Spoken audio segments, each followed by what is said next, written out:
मिलती है तेज लक्ष्मी। रविवार को अगर शिव पंचायत में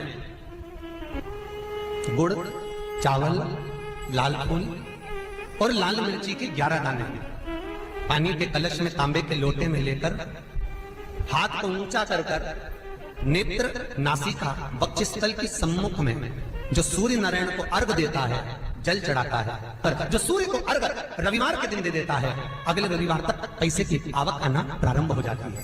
जो आज तक फोन नहीं उठाता वो फोन उठाना चालू कर देता है।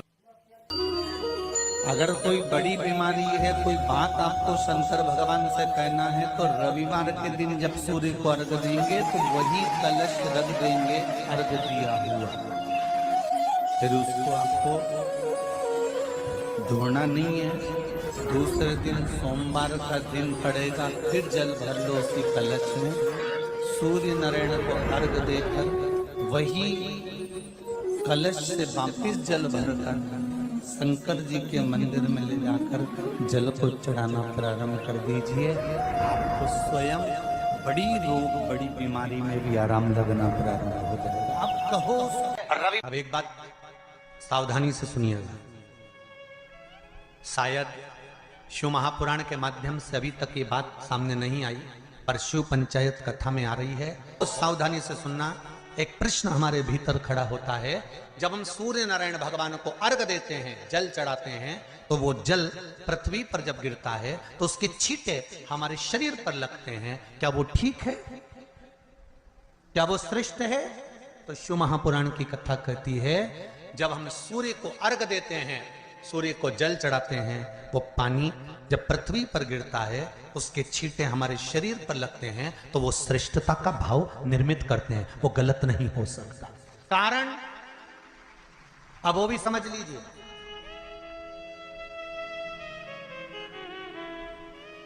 अब सूर्य नारायण भगवान को आप जल चढ़ा रहे हो तो छींटे नहीं लगे, उसके लिए क्या स्टूल पे चढ़ के चढ़ाओगे कि कुर्सी पे चढ़ के चढ़ाओगे? अरे बोलो तो सही। अब कई लोगों के दिमाग में यह बात भरा गई कि हम भगवान को जल चढ़ाते हैं, वो हमारे शरीर में छींटे लगते हैं, जमीन पे से पानी गिरता है, वो हमारे शरीर को छींटे लगते हैं, भगवान को अच्छा नहीं लगता होगा। कौन ने कहा? पहले तो उसको पकड़ के ला। मेरे राम जी महाराज, मेरे भगवान कृष्ण, बड़े बड़े संत, साधु, सन्यासी, तपस्वी, साधक, उपासक जितने भी हुए, जिन्होंने सूर्य की आराधना करी, इन्होंने टेबल पे चढ़कर या कुर्सी पे चढ़कर जल नहीं चढ़ाया, इन्होंने पृथ्वी पर खड़े होकर ही, क्योंकि पृथ्वी तत्व के देव हैं शिव। जब हम मृत्यु लोक पर खड़े होकर, पृथ्वी पर खड़े होकर भगवान शंकर का भाग पृथ्वी तत्व को धारण कर कर जल को हाथ में लेकर जब समर्पित करते हैं, और जो जल नीचे गिरता है वो शरीर पर अगर लगता है तो हमको उसका आशीर्वाद ही प्राप्त होता है, दोष नहीं लगता। पर लोगों ने इसको विपरीत कर दिया। कि कौन ने विपरीत करा? कई लोगों ने इसको विपरीत कर दिया।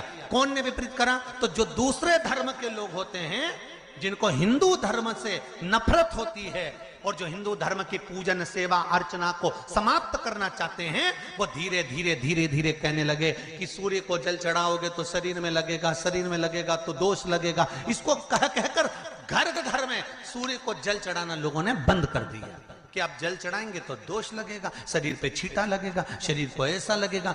ये दोष नहीं है। कितनी सुंदर बात है महाराज। सूर्य नारायण भगवान को जब जल चढ़ाया जाता है, हाथ सिर से 8 इंच की दूरी पर होना चाहिए। जम के बोलिए, सिर से कितना ऊंचा होना चाहिए? 8 इंच ऊपर अपना हाथ होना चाहिए मस्तक से सूर्य को जल चढ़ाते समय। और ना चांदी का, ना स्टील का, ना लोहे का, ना प्लास्टिक का, ना कांच का, ना सोने का कोई बर्तन, ना कांसे का, ना एल्युमिनियम का, ना पीतल का, केवल एक पात्र होना चाहिए, वो है तांबे का। काय का पात्र होना चाहिए? तांबे का पात्र। और सूर्य नारायण भगवान को जब 8 इंच ऊपर तुम्हारा हस्त है, और जब हम सूर्य को जल चढ़ा रहे हैं, कैसे जल चढ़ाना है वो भी समझ लीजिए। अगर कोई कैंसर का मरीज है, जिसके चेस्ट में कैंसर आ गया हो, लेफ्ट में, राइट में कहीं पर कैंसर आ गया हो या कोई गठान आ गई हो, तो महाराज आप जल चढ़ाते समय उस जल की धार को सूर्य भगवान को जब चढ़ा रहे हो तो धार आपकी गठान की ओर जाना चाहिए, जिससे सूर्य की किरण उस जल में से आपके उस स्थान पर पड़े, उस जगह पर पड़े जहां पर गठान है। महाराज आप लगातार जल तो चढ़ाना चालू करो, अच्छे अच्छे डॉक्टर फेल हो जाएंगे और कह देंगे गठान ठीक हो गई। आपका लीवर और किडनी गड़बड़ कर रहा है, आप प्रतिदिन आपका स्वास्थ्य गड़बड़ रहता है, आप प्रतिदिन ये ज्योतिष शास्त्र के अंतर्गत, रत्न शास्त्र के अंतर्गत, ये रत्न शास्त्र, ज्योतिष शास्त्र, रंग शास्त्र जो हमारे यहाँ है, रंगों के हिसाब से ये जितने रत्न होते हैं, माणिक हुआ, सोन, मोती हुआ, नीलम हुआ, मूंगा हुआ, पुखराज हुआ, ये क्यों कहते हैं ये पीला है, ये सफेद है, ये नीला है, ये लाल है, इसको शरीर में क्यों पहनाते हैं? उसका कारण होता है कि जब शरीर में पहनते हैं सूर्य की किरण उसमें पड़ती है, हमारे शरीर पर वो कलर का इफेक्ट पड़ता है, उस कलर को शरीर पर लगता है, और शरीर पर लगता है तो हमारा शरीर धीरे धीरे, हमारी जो इंद्रियां हैं वो सही होने लगती हैं, काम सही होने लगता है। तो आप कहते हो ना सब, मैं कौन सा नक पहनूं, मैं कौन सा मोती पहनूं, मैं कौन सा पुखराज पहनूं, मैं कौन सा नीलम पहनूं, वो ज्योतिष शास्त्र के अंतर्गत, रत्न शास्त्र के अंतर्गत जितने रत्न हम पहनते हैं ये केवल उस किरण के लिए ही तो पहनते हैं कि जो सूर्य की किरण मिले, उस किरण का प्रभाव हमारे शरीर पर पड़े। तो इन सबसे अच्छा है कि सुबह शंकर भगवान का नाम लो, तांबा का लोटा में जल भरो, 8 इंच ऊपर सिर से हाथ होना चाहिए, और सूर्य नारायण भगवान का दर्शन साधारण नहीं, जो जल तुम चढ़ा रहे हो वो जल की जो धार आ रही है उसमें सूर्य का दर्शन होना चाहिए, तो कैंसर की बीमारी कभी नहीं हो सकती। कर दीजिए आप सूर्य को जल चढ़ाओ, वो जल की जो तरंग आ रही है, वो जल जो निकल कर जा रहा है, उसकी जो किरण आपके हृदय पर, आपकी छाती पर पड़ रही है, नाड़ियों में पड़ रही है, नसों में पड़ रही है, उसका बल देखो तो सही। 1 महीना लगातार चढ़ाओ तो 15 दिन 20 दिन कर तो देखो। क्यों राम जी महाराज जल चढ़ाते थे, क्यों भगवान कृष्ण जल चढ़ाते थे सूर्य को, क्यों दशरथ जी महाराज जल चढ़ाते थे, क्यों कश्यप ऋषि जल चढ़ाते थे सूर्य को, सारे 33 कोटि देवता, सारे ऋषिवर, साधु संत सन्यासी तपस्वी साधक उपासक सब भगवान सूर्य को अर्घ दिया करते थे। क्यों देते थे, किस लिए? सूर्य नारायण भगवान को जल चढ़ाते समय आपके पंजों की एड़ी ऊंची नहीं होना चाहिए, ध्यान दीजिएगा महाराज। आपका पंजा पांव का पूरा की पूरा जमा होना चाहिए भूमि पर, हाथ कितने इंच ऊपर, 8 इंच ऊपर होना चाहिए। जल जो गिरे, सूर्य की किरण, सूर्य का दर्शन उस जल की रोशनी में करना चाहिए। क्या होगा उससे? जिस बच्चे को आंख में चश्मा लगा हो, मोटे से मोटा चश्मा लगा हो, छूट नहीं रहा हो, तो थोड़े दिन उसको सूर्य का अर्घ चढ़वाना चालू कर दो, और जल में से सूर्य का दर्शन कराना चालू कर दो। सूर्य का दर्शन जल में से 2 महीना 2.5 महीना बहुत है, आंख की रोशनी बढ़ जाएगी, चश्मा हट जाएगा। आप कर देखिए। अब एक प्रश्न और खड़ा होता है सूर्य को अर्घ देने का। गुरुजी, पंचदेव पंचायत में सूर्य नारायण भगवान शंकर की पंचायत में हैं, सूर्य नारायण को हम फ्लैट में रहते हैं, हम फ्लैट के अंदर रहते हैं, तो हम फ्लैट में रहते हैं, हमारे यहाँ अगर छज्जा नहीं है, हमारे यहाँ जगह नहीं है, तो हम सूर्य को अर्घ कैसे दें? तो महाराज खिड़की तो होगी, अगर घर में फ्लैट में पानी ढुलेगा और आप लोग नहीं समेट सकते तो एक बाल्टी रख लो, एक पात्र रख लो, पर सूर्य नारायण भगवान को अर्घ देकर रोशनी शरीर पर पड़ना चाहिए। जिंदगी में कभी कोई बड़ी बीमारी नहीं आ सकती।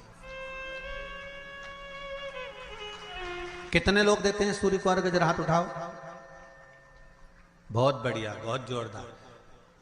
पुरुष लोग भी देते हैं ना, चाहे बच्चे से बच्चा, बच्चों के हाथ में भी 1 लोटा पानी पकड़ाओ। घर में छोटे बच्चे हो ना, उनको तांबे का लोटा दो, पानी दो, जा बाहर खड़े हो जा, 1 लोटा पानी चढ़ा के।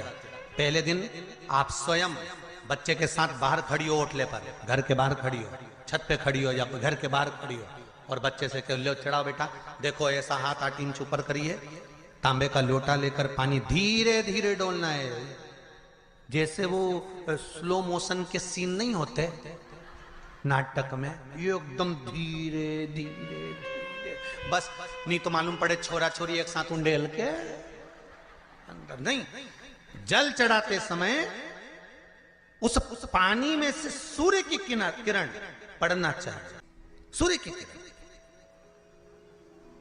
एक बात और कहना चाहूंगा, अगर आप लोग स्वीकार करेंगे तो, अगर कहीं आपको लगता हो कि बच्चा पढ़ने में कमजोर है, विद्या में कमजोर है, रिजल्ट अच्छा नहीं आ रहा, पढ़ने में कमजोर है, वो पढ़े अपनी जगह पढ़े, वो कार्य करे अपनी जगह करे, मेहनत करे अपनी जगह करे। बच्चों को कह दो कि कुछ समय के लिए सूर्य को अर्घ देना चालू कर। सूर्य की किरण जहां पर ब्राह्मण या हिंदू धर्म का व्यक्ति मस्तक पर तिलक लगाता है, भुकुटियों के बीच में उस सूर्य की किरण इस भुकुटी के बीच पड़ना चाहिए, परंतु पानी कम से कम ना करते हुए स्लो मोशन में धीरे धीरे गिरना चाहिए, एकदम धीरे धीरे। तो यहां एक रेखा सूर्य की किरण से पड़ती है। सूर्य नारायण भगवान को स्टील के लोटे से या चांदी के लोटे से या पीतल के लोटे से या प्लास्टिक के लोटे से या कांच के बर्तन से जल चढ़ाने से आयु छिन्न होती है। क्या समाप्त होती है? आयु। और सूर्य नारायण भगवान को अगर तांबे के लोटे से जल दिया जाता है तो आयु की वृद्धि होती है, और दिन भर में अगर कोई काम अटकने वाला है तो वो काम का रास्ता खुल जाता है और शरीर की बीमारी समाप्त हो जाती है। शरीर की बीमारी समाप्त हो जाती है। एक नियम बना लो कि हमारे शरीर को, क्योंकि दिन भर हम दुकान पे बैठे रहते हैं, नौकरी में लगे रहते हैं, सर्विस में लगे रहते हैं, अगर मुंबई, पूना, चेन्नई, मद्रास आदि अधिक बड़ी बड़ी सिटियों में लोग रहते हैं तो उनको ऑफिस जाना पड़ता है, सवेरे से जल्दी उठते हैं, काम करते हैं, दिन भर ऑफिस में लगे रहते हैं। व्यापार करने वाला व्यक्ति व्यापार करता रहता है, नौकरी करने वाला व्यक्ति नौकरी करता रहता है, धंधा करने वाला व्यक्ति धंधा करता रहता है, ठेला चलाने वाला, गाड़ी चलाने वाला गाड़ी चलाता रहता है। घर की माताओं को एक नियम चालू कर देना चाहिए। क्या नियम? क्योंकि जान है तो जहान है। बोलो सही है कि गलत है?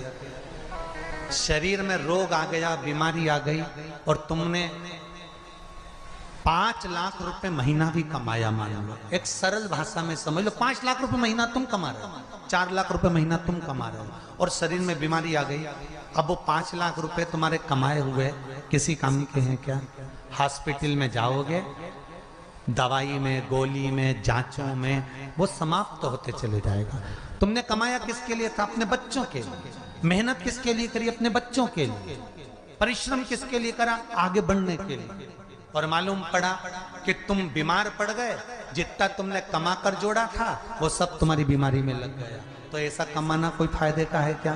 कमाओ, दिल से कमाओ, जितनी तुम्हारी कैपेसिटी है उससे दुगना कमाओ, पर उसके साथ एक काम चालू करो कि तुम अंतिम क्षण तक, जब मौत तुम्हारे दरवाजे पर आए, तुम्हारी उम्र जब पूरी हो, तब तक भी तुम बीमार नहीं पड़ो।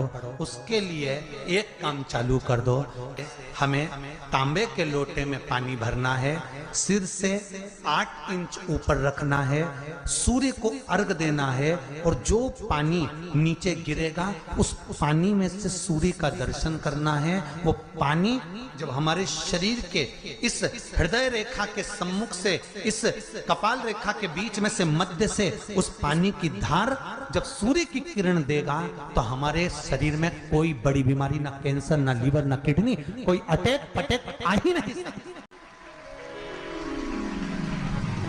मेरा बच्चों से भी निवेदन है कि आप अपने पापा से कहो, आप अपनी मम्मी से कहो, और बड़ों से निवेदन है वो अपने बच्चों से कहो। बुजुर्ग माताओं से निवेदन है, अगर आप अपने बच्चों को सुखी देखना चाहती हो, बीमारी में पैसा नहीं लगाना चाहती, आप अपने बच्चों को अंत समय अपनी आंखों से उसको तड़पता हुआ नहीं मरना देखना चाहती, तो सूर्य को अर्घ देना चालू कर दो। क्योंकि सूर्य की किरण जल के साथ जब इस शरीर पर पड़ती है तो शरीर में कोई बीमारी टिक ही नहीं सकती। ये श्रीमद् शिव महापुराण की कथा कह रही है। ये ज्योतिष शास्त्र कहता है, रंग शास्त्र कहता है। हमारे जितने ज्योतिष शास्त्र हैं, रंग शास्त्र हैं, नग बताते हैं, मोती बताते हैं, नीलम बताते हैं, पन्ना बताते हैं, ये सब क्या पहनाते हैं? रंग का क्यों पहनाते हैं? क्योंकि रंग का इफेक्ट इस शरीर पर पड़ता है। कपड़े कौन से कलर के पहन रहे हो, उसका इफेक्ट इस शरीर पर पड़ता है। उसी तरह 8 इंच ऊपर मस्तिष्क से तुम्हारा हाथ होना चाहिए, तांबे के कलश में जल होना चाहिए, और सूर्य को देखकर उस जल की धार में सूर्य को जल दीजिए। जिंदगी में बीमारी तुमको नहीं घेर सकती, और बीमार हो भी गए हो तो 15-20 दिन करके देखने में कुछ नहीं जाता। बाद में मत करना, श्योर वाला हमारा झूठ बोल रहा होगा, उसमें क्या दिक्कत कह रहे हैं? क्यों बोल रहे हैं इतने? उसका एक कारण है, आज के समय में लोग 80 साल और 90 साल के होकर नहीं जा रहे भाई। आज के समय में लोग अटैक आता है, बीमारी आती है, कैंसर हो गया, शुगर हो गई, बीपी हो गया, 60, 70, 75, 55, 40 में लोगों के प्राण छूट जा रहे हैं। अगर ये पूरी पृथ्वी युवानों से जवानों से अगर विहीन हो जाएगी तो किस काम की? तुम्हारा कमाया गया धन किस काम का होगा?